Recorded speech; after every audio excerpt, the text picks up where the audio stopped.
get past Jamal Crawford, the sixth man. Welcome back to the Sports Spotlight. Manny, we are back. You remember Jamal Crawford? Yes, the Those perennial handles, sixth man man. award winner. Yes. Yeah. One of the best handles I've ever seen, right? I mean, obviously people talk about Kyrie, but he was a street baller playing on an NBA court. And just a monster coming off the bench as a sixth man. Great. I mean, this is a great set of highlights that I found. I think I'm going to save this and use this moving forward. All right, you're listening to the Sports Spotlight with Rizman and Manny. Hey, let's get back to it and finish up the NBA conversation so we can swivel the spotlight over a little bit because I did want to talk about the Major League Baseball, the state of the sport, and something to which you alluded last week, and something that transpired over the last couple of days really solidified that for me about baseball in the biz. Right, Okay. that's called a hook. We'll come back to that in a sec.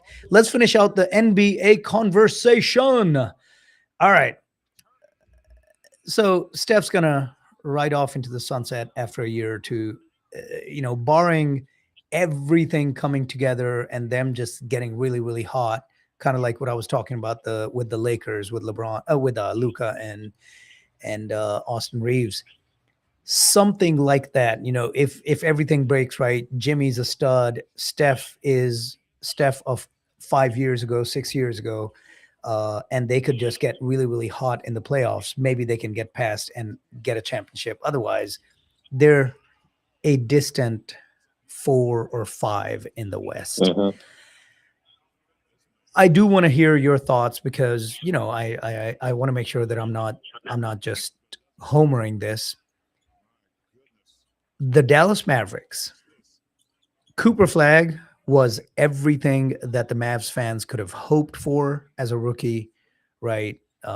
He's a monster. Defensive side, the hustle, the points, the assists, the blocks. I mean, everything that you could ask for. All kinds of records, the number of points scored as a rookie, the number of points scored as a teenager, just all kinds of greatness written all over his career based upon the rookie season. And you have to assume as he goes into his second year, as I think he's going to be 20, um, or maybe still 19. No, I think he's 20. I think he turned 20 before the end of the season. But he's bound to make a leap with Kyrie back, right? With Lively back, PJ doing his thing. Where do you realistically see the Mavericks in the West? Can they make the playoffs? I mean, it depends. They did pick up a couple of good players in the draft as well. Morez Johnson Jr., Hmm. uh, really a good, solid player. Depends on how he's going to have a rookie season. But you're right. Cooper Flag is a stud, and Kyrie is still Kyrie. So the team definitely has a chance to make a run. But will they make the playoffs? I think they can make the playoffs. Are they going to go any further with all the other teams that are out in the West? I think they're still missing a piece or two, a solid contributor, a veteran, 20-point player. I don't know where Westbrook goes, but Russell Westbrook is a piece that could go to any one of these teams that's missing a veteran that can really do something with the ball. So that'll be interesting to see who picks him up. But no, I think the Dallas Mavericks. I think they had a great draft, and I think they've got some solid players to be certainly playoff worthy. I don't think they'll get past some of the other teams that we talked about, mainly the Spurs, OKC, and The even the Lakers Lakers, or Golden the Golden State, State yeah. Warriors, for example. Yep. I mean, don't forget Minnesota also sits in the West, Right. right? I mean, they've got an MVP candidate who who should be hungry after seeing, he was he was the young, up and coming star of the West 2 or 3 years ago, right? Three Right. years ago. He was supposed to be the next guy. And then he saw Shea come up and get a championship. Then he saw Wembenyama come in and get to a finals. So he should come back hungry, right? If he's the They picked up competitor, LaMelo Ball, right, they from did. Charlotte. Yep. So that's going to really help him with his being open, because LaMelo can create his own shots from anywhere on the floor. But yeah, you're right. That team is got potential as well, with Mike Conley as a guard. Dante DiVincenzo is there. Yep. Um, And yeah, but a Denver's lot of still it's going to there. fall on Anthony again. Yeah, and Denver's still there, right? Yeah. They're not going anywhere. So Right. the West is absolutely brutal, and that's why my question was not, can, with a healthy Kyrie, can the Mavs make noise in the playoffs? My question was, can they make it to the playoffs? Right. Because it really, I mean, it's tough. It's tough in the West for sure. I'm trying to. I wish this thing would not go crazy on me. I'm trying to get to the standings for the NBA to look to see if there's anybody else that And then we what's should be happening with the worried Clippers? about. I think they were going to trade Kawhi back to Toronto, but that trade Man, is kind of on hold, right? With some investigations going on. deservedly so. They're, Yeah. you do shady stuff, bad things Mhm. happen, right? That's Yep. just the way it is. So here we go. We're looking at OKC, San Antonio, Denver, Lakers. Don't forget Houston, right? Oh, right. Right? Houston still has KD. KD. Right. Portland made a surprising leap with a lot of young talent on that team. Mm. So there's a lot of talent, and as much as the homer in me wants to say, oh yeah, Kyrie's gonna make all the difference in the world to transform this 26 and 56 team into a playoff team.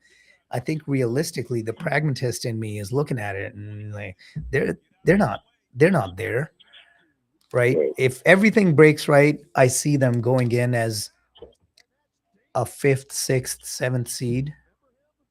Maybe they can look. Can they flirted without Irving? They were in that 12th spot, and for a while, even though they ended up being way out of it, with Golden State being the 10th, and I think the Mavs were a good 11 games back of them by the time the season ended. But that's because they finished the season pretty horribly.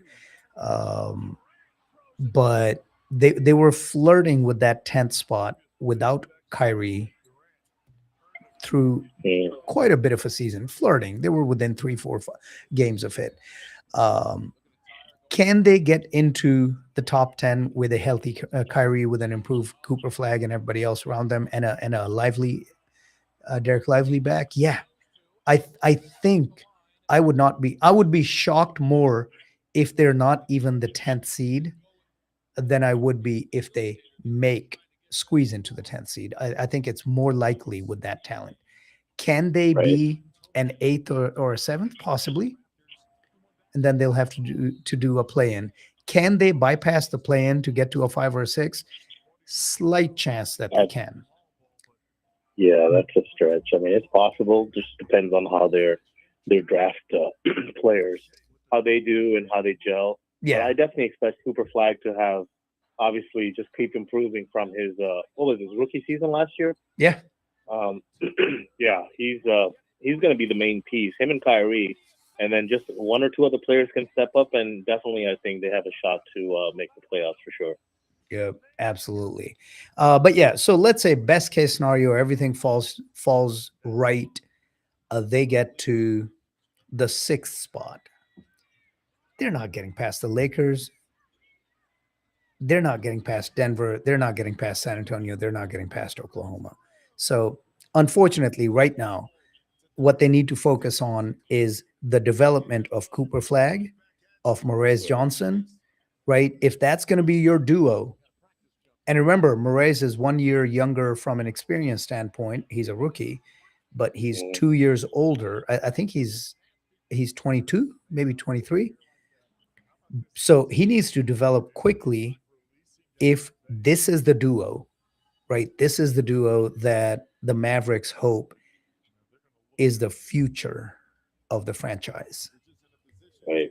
And the near future, right? You can't, ain't no process, there's no waiting 5 years, 8 years, 10 years for the process to take place. They need results. They need results in the next couple of years, 2-3 years or so. And if Moraes develops the right way, I think they can. All right. That's a lot of NBA conversation for the next 11 minutes. I want to swivel the spotlight just a tad, over to down the left field line. Long runs. De La Cruz on the slide. Sprawling backhand tumbling in the dirt. Alley De La Cruz. Kudos to the sportscasters, the sports announcers for Major League Baseball, because they make it exciting. They make it sound exciting in a baseball game, in a game where, I've mentioned this before, that study that some smart professors, it was either Harvard or MIT, did, where they found out that a Major League Baseball game that lasts about 2.5 to 3 hours has actual total action of ball being pitched, ball being hit, ball being fielded of like 7.5 minutes. So in a sport like that, which is more a pastime, and, rightfully, we've always called it America's pastime, right? We called it that because that was the goal. What did Harry Carey sing and everybody else? Take me out to the ball game, right? It's singing, it's enjoying, it's eating hot dogs, it's hanging out with family and friends. So I get it, but these guys make those 7.5 minutes of excitement sound really exciting. But hey, I do want to talk about Major League Baseball because the All-Star game took place. We're at the unofficial halfway mark of the season. Officially, we're well beyond that because 162 games, and most teams at this point are about, I want to say, at least 100, maybe 110 games in. So we're really in the last third of the season is where we are. They, for whatever reason, they call it the first half and the second half delineated by the All-Star game, but the All-Star game comes so late that almost 2/3 of the season is gone. And then, of course, that's already been about 2.5 weeks since the All-Star game. But the trade deadline Tomorrow, deserves, right? Yes, deserves Start. some conversation. And yeah. I am livid. I am irritated, way more than irritated. I am livid at what transpired. You're talking about the Tarik Kubal? Yes. Look, people complained about the Yankees, George Steinbrenner's Yankees back in the late 80s and then 90s, that they were ruining the game. But the Dodgers have just ruined the game completely. I mean, at this point, why play the rest of the games? Why watch the playoffs? Right? They were allowed to sign.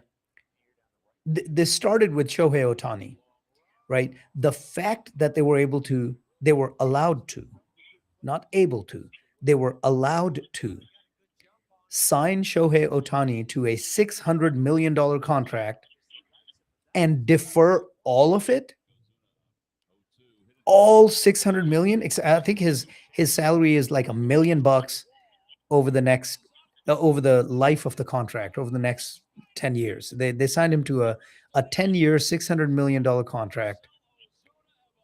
And $1 million or $2 million a year is what he's going to get paid.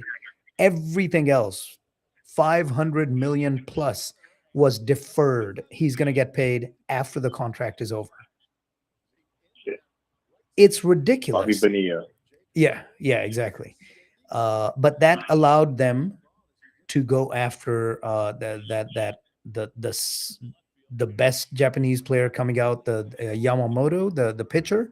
So now you've got Shohei Ohtani, the most fearsome hitter in the game right now, who is also a Cy Young caliber pitcher. Right at the same time, you were able to sign the best pitching prospect coming, the best developed pitching prospect ready to contribute right away. And he has since he came over last year, and then continued to get better this year, Yamamoto. And now you're able to pick up the 2-time defending American League Cy Young winner as your third starter. I mean, obviously, he's going to become their second starter. Yamamoto is going to be one. Skubal is going to be two. They still have Blake Snell, a Cy Young candidate. I can't remember if I think he actually won once, working his way back from arthroscopic elbow surgery.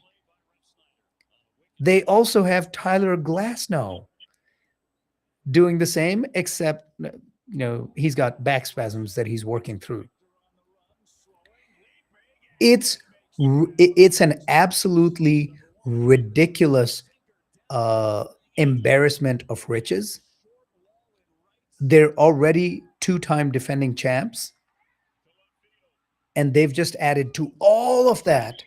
They've added the 2-time defending Cy Young winner. The fact that, look, the Dodgers fans are going to say, you sound like a Dodger hater, you sound like a whiny Texas Rangers fan, whatever. I'm taking all of that out of the equation. I'm saying, why do we watch sports, Manny? Why do we watch sports? To see That's competition, right? Right. The unpredictability, the chance, and see the best talent. Sometimes, like you said, small market teams can make a run, and it's exciting. But yeah, with what's happening with the Dodgers, the rich get richer. It's almost like what the Yankees used to do back in the day. Just go out and get all the best players. They have the money. So it's kind of like what the Dodgers have been doing lately. And yeah, it's not fair to all the other smaller teams. It's certainly not very competitive as a league. So we'll see what happens with this trade. But definitely the Dodgers should be your favorite for getting to the World Series and winning here in October again. Yep. I do want to say, I think they've got the second or the third highest payroll, which is ridiculous, right? The fact that they do not actually have the highest here is a little ridiculous. But still, the fact that here I am as a fan of the sport watching the 2-time, and that's why I focused on not necessarily what they're able to do, what they're allowed to do is what I said. Not necessarily. The fact that they don't have the highest payroll is because they deferred that 590 million. I think it is $1 million a year, and 590 million of it is deferred, so it doesn't even count against their this year's salary. Now, I think what that's going to do is Major League Baseball has been pushing for a salary cap. And I know when Shep is back, he's going to want to get into this. He had predicted almost a month ago, just out of the blue. I think we finished the show and we were texting back and forth. I just said that, I wanted to talk a little about Major League Baseball and didn't really get around to it. And he was like, Major League Baseball is going to have a lockout this year. And I think it's going to happen. Major League, the commissioner's office definitely wants a salary cap. I think the players are going to fight tooth and nail not to have a salary cap. And that's a recipe for a lockout. Hey, before we move further, I do want to remind our listeners about something really, really important. If you've been injured, your life can change in an instant. You need someone who understands you, your language, your background, and your community. Someone who will stand up for you and fight for what's right.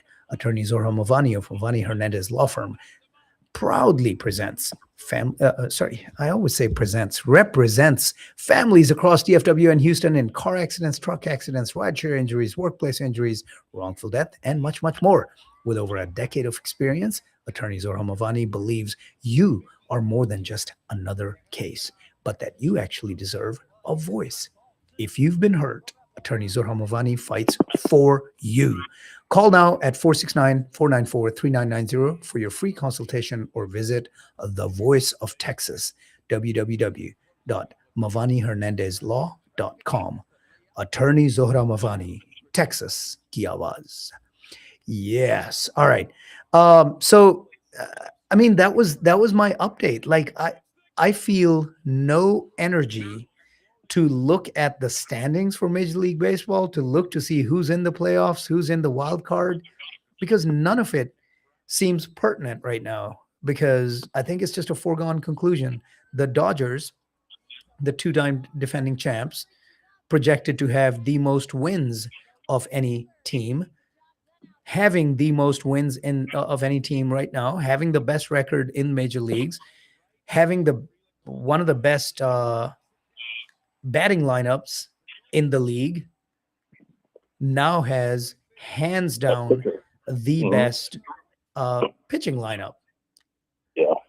They haven't scored the most runs. The Cubs have been leading. The Cubs and Washington surprisingly, had been leading for the most part, and Washington still is at 605 runs. But the Dodgers are now in third place at 568. And that's with so many of their players underperforming. Just the talent that they've put up there, even with the players underperforming, they're the third highest scoring team in the league, and fast catching up with the Cubs. It wasn't a couple of weeks ago. They were like 30 runs behind them. Now they're 1 run behind the Cubs, about 36 away from the lead for Washington. It's just ridiculousness. So that's the update for baseball, and we are at time again. We're going to take a break. We're going to wrap this up. We're going to pick up cricket when we come back. Manny, thank you so much for all the insight that you bring to us every week, and we're looking forward to having more conversations next Sunday. Sounds good, buddy. Talk to you soon. All right. Have a good one. Take care. All right. That was Manny, and this is Rizwan signing off. We got a short break coming up, and then we're going to swivel the spotlight over to the world of cricket. When we come back, you're listening to the Sports Spotlight right here on Radio Azad. Probably got a little spin taking it away from me, and Happy's feeling for the wall.